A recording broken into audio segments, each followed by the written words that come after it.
চাঁদপুরের মতলবে দক্ষিণ মুন্সিরহাট বাজারে ভয়াবহ আগুনে পুড়ে গেছে ১৭টি ব্যবসা প্রতিষ্ঠান। শুক্রবার সকালে বাবুরহাট মতলব পেন্নাই সড়কের পাশে দোকানগুলোতে এ আগুন লাগে। পরে ফায়ার সার্ভিসের ৪টি ইউনিটের ১ ঘণ্টার প্রচেষ্টায় আগুন নিয়ন্ত্রণে আসে। তবে আগুন নিয়ন্ত্রণে আসার আগেই পুড়ে যায় ১৭ দোকান।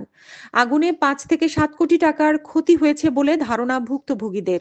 আগুনের সূত্রপাত কিভাবে তা এখনো জানা যায়নি, তবে এই ঘটনায় কেউ হতাহত হয়নি।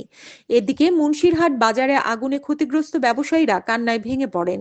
চাঁদপুর ফায়ার সার্ভিসের উপসহকারী পরিচালক সৈয়দ মোর্শেদ হোসেন জানান, সকাল ৭:15টার দিকে বাজারে নবীর নামে এক হার্ডওয়্যার ব্যবসায়ীর দোকান থেকে আগুনের সূত্রপাত হয়, যা দ্রুতই পার্শ্ববর্তী দোকানগুলোতে ছড়িয়ে পড়ে।